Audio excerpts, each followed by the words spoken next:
अगर आप CSC centre open करना चाहते हैं तो उसके लिए सबसे पहले आपको टैक्स सर्टिफिकेट लेना होगा।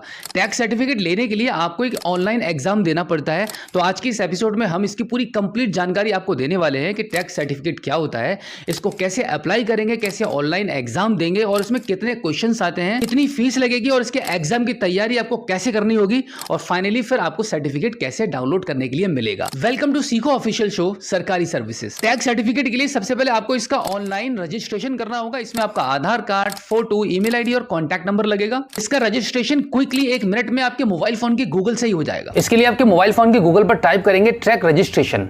उसके बाद जो पहला लिंक आपकी स्क्रीन पर आपको दिखाई देगा रजिस्टर्ड न्यू यूजर, इसी पर आप क्लिक कर दीजिए। क्लिक करने के बाद आप देखेंगे आपका रजिस्ट्रेशन करने के लिए पेज ओपन हो चुका है। यहाँ पे आपको पूरी कंप्लीट डिटेल्स आपको फिल करनी होंगी।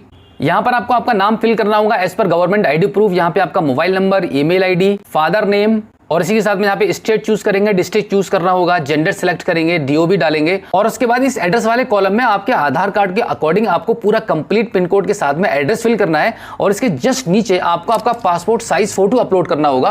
फोटो का साइज यहाँ पर आप देख लीजिएगा, जेपीजी में आपका फोटो होना चाहिए और मैक्सिमम 50 KB में आपका फोटो यहाँ पे अपलोड होगा। उसके बाद लास्ट में ये कैप्चा कोड यहाँ फिल करेंगे और फाइनली आप इसको सबमिट कर देंगे। सबमिट करने के बाद आप देखेंगे यहाँ पर आप पेमेंट गेटवे के पेज पर आ चुके हैं। लगभग यहाँ पर आपका 1400 रुपए का पेमेंट डिडक्ट होने वाला है टैक्स सर्टिफिकेट को लेने के लिए। एक्चुअली यहाँ पर पेमेंट के सक्सेस होने के बाद टैक्स सर्टिफिकेट को लेने के लिए आपको एक ऑनलाइन एग्जाम क्लियर करना पड़ता है। तो इसके लिए यहाँ पर आपको ये पेमेंट करनी पड़ती है। पेमेंट करने के लिए आप यहाँ पे देखेंगे आपको काफी सारे ऑप्शंस मिल जाते हैं, जैसे क्रेडिट कार्ड के माध्यम से पेमेंट कर सकते हैं, debit card, net banking, UPI, जो भी आसान आपको लगता है उसको सिलेक्ट करके आप यहाँ पे पेमेंट को करेंगे और पेमेंट सक्सेसफुल होने के बाद टैक्स रजिस्ट्रेशन करने के दौरान आपने जो ईमेल आईडी एंटर की थी उस पर आपको एक मेल आएगा। उस मेल में आपका यूजर आईडी और पासवर्ड आपको मिलेगा। अब आपको वापस टैक्स यूजर लॉगिन वाले पेज पर आना होगा। यहाँ पर आने के बाद आपको आपका यूजर आईडी पासवर्ड के माध्यम से लॉगिन करना है। लॉगिन करने के बाद टैली सेंटर एंटरप्रेन्योर कोर्स का कुछ इस प्रकार से आपको इंटरफेस दिखाई देगा। यहाँ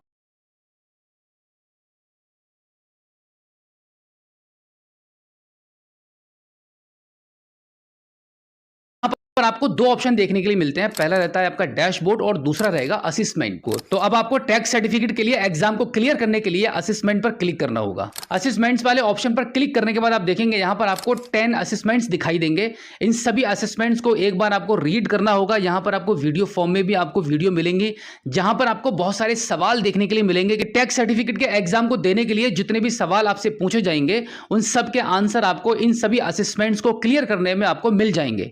अब यहाँ पर मैं आपको यह भी बता दूं कि एक असेसमेंट में 10 सवाल होंगे और आपके 10 असेसमेंट हैं, तो इसका मतलब है कि 100 सवाल आपसे पूछे जाएंगे टैक्स सर्टिफिकेट को हासिल करने के लिए। जब आप अपनी सभी असेसमेंट्स को पढ़कर अपनी पूरी तैयारी कर लेंगे तो आपके असेसमेंट के सामने एग्जाम का एक ऑप्शन बना हुआ है, वहां पे क्लिक करके अपने एग्जाम को क्लियर करेंगे और सभी असेसमेंट का एग्जाम पास करने के बाद आप स्क्रीन पर देख पा रहे हैं कि कुछ इस प्रकार से आपके इस डैशबोर्ड पर टैक्स सर्टिफिकेट को डाउनलोड करने का ऑप्शन आपका हाईलाइट हो जाएगा। इस पर क्लिक करके अपने टैक्स सर्टिफिकेट को ऑन द स्पॉट डाउनलोड कर पाएंगे। उसके बाद आप फाइनली एलिजिबल हो जाते हैं आपकी सीएससी आईडी को लेने के लिए। तो ये था पूरा कंप्लीट प्रोसेस कि सीएससी आईडी को लेने के लिए टैक्स सर्टिफिकेट कैसे मिलता है। सो आई होप आप अच्छे से समझ गए होंगे कि सीएससी आईडी लेने के लिए टैक्स सर्टिफिकेट कैसे मिलता है। अगर आपका अभी भी कोई सवाल है तो इस एपिसोड के एंड में आप हमें फीडबैक के माध्यम से बता सकते हैं।